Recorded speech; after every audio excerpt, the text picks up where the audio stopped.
नमस्कार, PP news line के prime time में आप सबका स्वागत। मैं हूं रजनी अनुभव। आइए सबसे पहले नजर डालते हैं आज दिन भर की प्रमुख सुर्खियों पर। त्राल बस स्टैंड पर ग्रेनेड हमला, 8 घायल, 3 दिन में तीसरा ग्रेनेड हमला।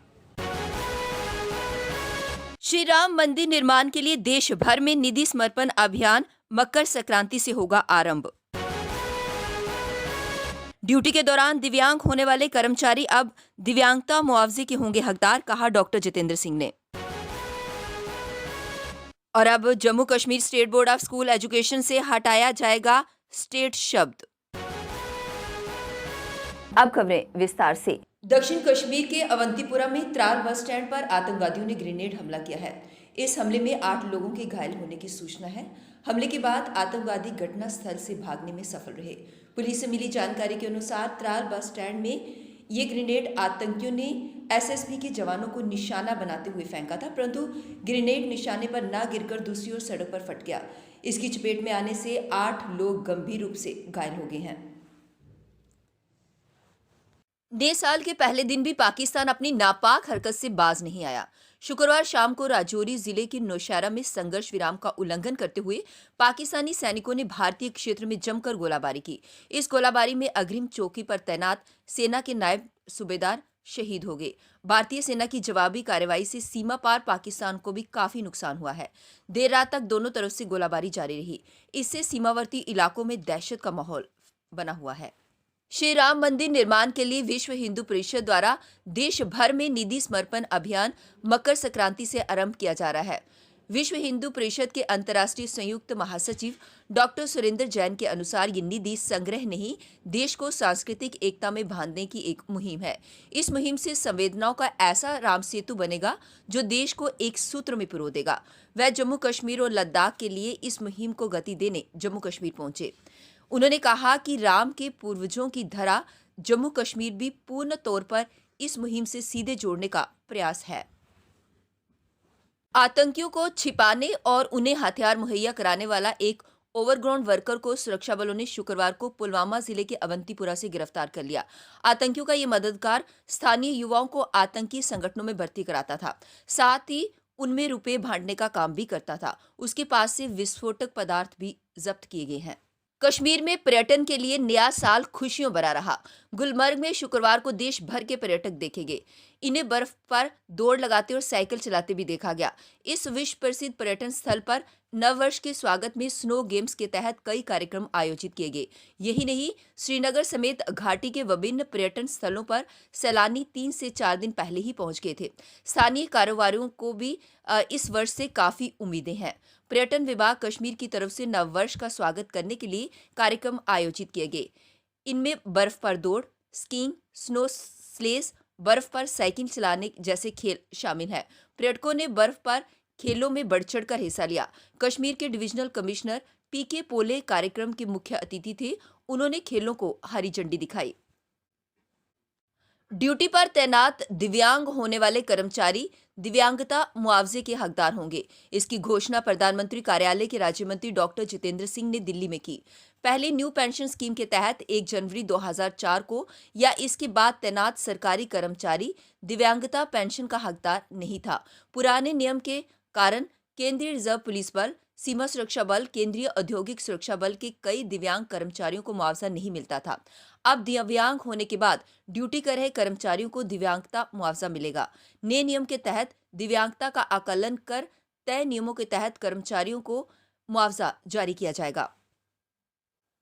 जम्मू कश्मीर में नए साल पर सैलानियों को फिर बर्फबारी का तोहफा मिलेगा, लेकिन इस सफेद चादर में स्थानीय लोगों की मुश्किलें भी बढ़ेंगी।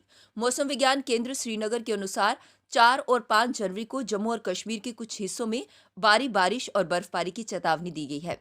शनिवार से ही मौसम में बदलाव आना शुरू हो जाएगा और कुछ हिस्सों में बारिश हो सकती है।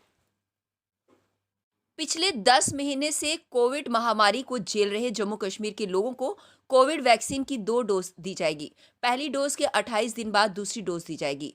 इसके लिए 3 कंपनियों से वैक्सीन लेने पर चर्चा चल रही है, लेकिन अभी इसे अंतिम रूप दिया जाना है। कंपनियों द्वारा दी जाने वाली वैक्सीन में 2 का तापमान और क्षमता बराबर है। डोज देने वाले लाभार्थी को 30 मिनट तक ऑब्जर्वेशन में रखा जाएगा।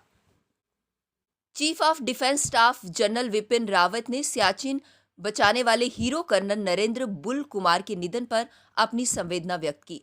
कर्नल नरेंद्र बुल कुमार के निधन पर सीडीएस जनरल विपिन रावत ने संवेदना व्यक्त करते हुए कहा कि एक सैनिक के दृढ़ संकल्प और ऊंची पर्वत चोटियों को पा लेने की तड़प के कारण सेना को उन स्थानों पर कब्जा बनाए रखने में मदद मिली। सीडीएस जनरल विपिन रावत ने कहा कि कर्नल नरेंद्र बुल ने हमारी रक्षात्मक मुद्रा को मजबूत करने में मदद की थी। जम्मू कश्मीर पुलिस ने शुक्रवार को दावा किया है कि तकनीकी जांच से ये बात सामने आई है कि लावेपोरा मुठभेड़ में मारे गए 3 से 2 आतंकी संगठन लश्कर-ए-तैयबा के द रेजिस्टेंस फ्रंट के लिए OGW के तौर पर काम कर रहे थे। पुलिस ने बताया कि श्रीनगर में हुई मुठभेड़ सेना को मिले इनपुट के आधार पर शुरू हुई और बाद में ये सेना CRPF और पुलिस के संयुक्त ऑपरेशन में बदल गई। घेराबंदी के बाद आतंकवादियों ने अंदर से सर्च पार्टी पर ग्रेनेड दागे और फायरिंग की। हालांकि SOP के तहत आतंकियों से बार-बार आत्मसमर्पण करने की अपील की गई। जम्मू कश्मीर प्रदेश सरकार ने Jammu Kashmir state board of school education से स्टेट शब्द को हटा दिया है। अब इसे Jammu Kashmir board of school education से जाना जाएगा। प्रशासन केंद्रीय के उपसचिव गुलाम हसन वानी ने इस संबंध में एक आदेश जारी किया है। आदेश में लिखा है कि गृह मंत्रालय द्वारा जारी SO 3465E दिनांक 15/10/2020 के अनुसरण में जम्मू और Kashmir board of school education के तहत सभी अधिकारियों और कर्मचारियों को जानकारी और उनके अनुपालन के लिए आदेश दिया गया है कि आगे सभी आधिकारिक संचार और पत्राचार में जम्मू और कश्मीर बोर्ड ऑफ स्कूल शीर्षक का ही प्रयोग किया जाए। अब वक्त तो चला एक ब्रेक का, मिलते हैं ब्रेक के बाद। मजबूती की पहचान ACC cement, messrs Bishandas Jaswal and sons, authorised stockist, ACC cement, 45 transport Nagar, Jammu. Break के बाद बढ़ते हैं अगली बड़ी खबर की तरफ। Kashmiri migrant unemployed youth association ने रोजगार न देने की मांग को लेकर आज भी प्रशासन के खिलाफ प्रदर्शन किया। प्रदर्शनकारियों का कहना है कि प्रशासन की गलत नीतियों के कारण उन्हें नौकरियां न देकर उनके साथ नाइंसाफी की जा रही है। प्रशासन आए दिन उन्हें आश्वासन पर आश्वासन दिए जा रहा है। 2017 में रोजगार के पैकेज के अधीन 45 युवाओं को प्रशासन ने आज तक नौकरियों पर नहीं रखा, जिस पर उन्होंने उपराज्यपाल से मांग की है कि बेरोजगार व उम्रदराज हुए युवाओं के साथ इंसाफ होना चाहिए। इसकी बात नहीं, ये 45 फैमिलीज की बात है जिनकी लाइफ दांव पे लगी हुई है, जो मरने के कगार पर पहुंच गए हैं। हमें यही गवर्नर सर से अपील कर रही हूँ, मैं यही कहना चाहती हूँ आपके माध्यम से कि अब हम पर आप रहम कीजिए, हमारी लिस्ट को जल्द से जल्द रिलीज़ कीजिए, क्योंकि ये डू एंड डाई सिचुएशन है। हमारा आगे कोई फ्यूचर नहीं है। सारे बच्चे जो है वो मेरिटोरियस कैंडिडेट है। आपने हमारे डॉक्यूमेंट्स तक आप लोगों ने देखे हुए, फिर भी आप इस लिस्ट को रिलीज़ नहीं कर रहे हैं। आप हमें कुछ ना कुछ तो बताइए कि आप ये लिस्ट रिलीज़ क्यों नहीं कर रहे हैं। आपसे यही रिक्वेस्ट है कि इन 45 कैंडिडेट्स की जो पेंडिंग लिस्ट है उसको आप जल्द से जल्द रिलीज़ करें। पैरामेडिकल छात्र छात्राओं ने आज मास प्रमोशन की मांग को लेकर प्रदर्शन किया और यूनिवर्सिटी प्रशासन से मांग करते हुए कहा कि कोविड के चलते उनकी पढ़ाई पूरी नहीं हो सकी है, लिहाजा स्टूडेंट के भविष्य को ध्यान में रखते हुए यूनिवर्सिटी प्रशासन स्टूडेंट्स की मास प्रमोशन करे। मास प्रमोशन चाहिए। जब BSc वालों का ऑनलाइन एग्जाम हो रहा है तो हमें क्यों नहीं ऑनलाइन एग्जाम हो सकता है? सर हमें क्यों नहीं ऑनलाइन एग्जाम हो सकता है? सर ये लोग हमारे फ्यूचर के साथ खेल रहे हैं। जी बताओ। बैठो नहीं। 2 दिन बाद हमारा डेट शीट निकला, हमें कुछ पढ़ा ही नहीं था तो हम कश्मीर में करीब 40 साल से बसे ज्वेलर की हत्या से आतंकियों की वादी में बचे खुचे अल्पसंख्यकों को निशाना बनाने की खौफनाक साजिश सामने आई है। वीरवार को आतंकियों ने ऐसे व्यापारी की हत्या की जो कश्मीर के साथ खुशहाली की राह पर आगे बढ़ना चाहता था।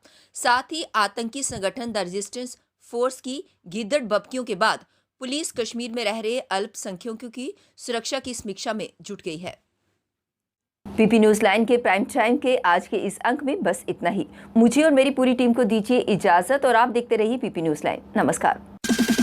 जम्मू में आई टेस्टिंग की साइंटिफिक और मॉडर्न टेक्नोलॉजी के लिए हमेशा याद रखें जेम ऑप्टिशियंस, जहां पर रखा जाता है आपकी हर जरूरत का ख्याल। Gem opticians with the facility of eye exercise, A scan biometry, pachymetry और ऑटोमेटेड फील्ड एनालाइजर। और हाँ, हमारे यहाँ बढ़िया क्वालिटी के ब्रांडेड स्पेक्टिकल्स, सनग्लासेस और कॉन्टेक्ट लेंसेज मिलते हैं। आपका भरोसेमंद एक ही नाम, Gem Opticians, Gandhinagar. Gem Opticians, Nai Basti. Gem Opticians, Amphalla. Gem Opticians, Trikuta नगर।